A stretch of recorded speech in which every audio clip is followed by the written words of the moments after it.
महादेव दोस्तों, तो अभी हम पहुंचने वाले हैं चंद्रशिला। थोड़ा ही समय बचा है और अभी सूर्योदय भी होने वाला है, तो वेट एंड वॉच। हर हर महादेव, जय शिवराय दोस्तों। तो फाइनली पहुंच चुके हैं चंद्रशिला। तो चंद्रशिला पहुंच तो चुके हैं। यहाँ पे देख सकते हैं हमें छत्रपति शिवाजी महाराज को दर्शन हो चुके हैं। यहाँ पे एक राजमुद्रा है और यहाँ पे अपने जानता राजा छत्रपति शिवाजी महाराज का ध्वजा है। तो थोड़ा कहीं तो कुछ लग गया, उससे आप ठीक करेंगे ताकि बढ़िया से वो ध्वजा पड़ सके। देख सकते हैं यहाँ पे है जानता राजा, यहाँ पे है जानता राजा और छत्रपति शिवाजी महाराज का पूरा उसमें प्रतिमा लगी हुई है। देख सकते हो आप, देख सकते हो। जय शिवाजी, हर हर महादेव। भाई ये जिसने भी लगाया सबसे पहले तो उनको नमन करना चाहिए, क्योंकि हम भैरव बाबा के मंदिर में गए थे, वहाँ पे भी छत्रपति शिवाजी महाराज का ध्वजा था और हमारे लिए छत्रपति शिवाजी महाराज भी दैवती है। तो चलते हैं, अभी वहाँ पे सनराइज होने वाला है, देख सकते हैं आप। यहाँ पे मंदिर है, यहाँ पे दर्शन करेंगे हम।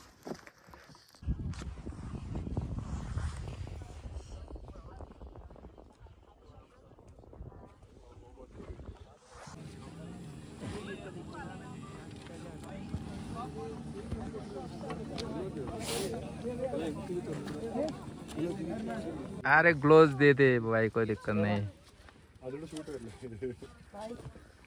चंद्रशिला या ठिकाणी पांढर शुभ्र ढगांचं या ठिकाणी आपल्याला दृश्य पाहायला मिळते, पाहू शकताय। ढग आता एवढे काही दिसत नाही, पण थोडं थोडं दिसत आहे, पाहू शकताय। जर आपण लवकर आलास तर पूर्ण आपल्याला सगळीकडे ढगच दिसते असते। उशीर झाला आपल्याला।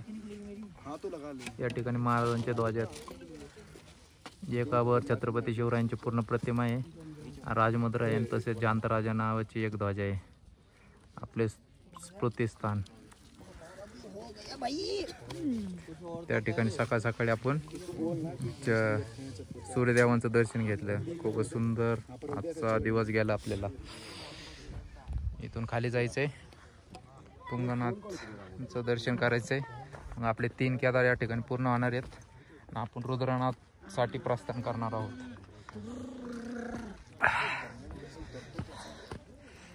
तर असंच आपण पूर्ण भारत भ्रमण करणार आहोत मित्रांनो। यूट्यूबला पाहिजे तसा प्रतिसाद भेटायला झाले आपल्याला, तुम्हाला म्हटलं मी 1000 सबस्क्राईब लवकरात लवकर करून टाका, तर सबस्क्राईब झालेच नाही 1000 आपले।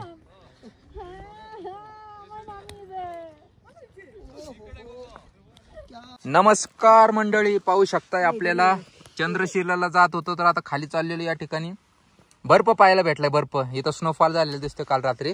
हे पाहू शकता किती बर्फ आहे, थंडगार बर्फ। आता थंड आमची आधीच सुन्न झालेलं आम्ही, आणि हातात घेतल्यावर अजून थंड वाटत आहे, पाहू शकताय बर्फ। या मग बर्फ खायला येत आहे का? खायची गोष्ट नाही ही काय, हा आहे कर्नाटकचा मित्र, हा आहे काशीवासी। तर आता चालले तुंगनाथला दर्शन करण्यासाठी। पाट तुंगनाथचे कपाट बंद होते, त्यामुळे म्हटलं चंद्रशिलाला पोहोचूयात। चंद्रशिलाचं दर्शन झालं आणि भारी वाटलं। जेवढं थकून गेलो होतो तेवढा थकवा सगळा निघून गेला या ठिकाणी आल्यावर। मित्रांनो सकाळचे 9 वाजलेले आहेत। सकाळी काय खाऊन तसंच आपण ट्रेकिंगला सुरुवात केली होती। आता छान पराठे घेतलेला आहे। या ठिकाणचं वातावरण पाहू शकताय, पांढरे शुभ्र पर्वत आहे, इच्छा आहे। मेरे को भी ऐकले।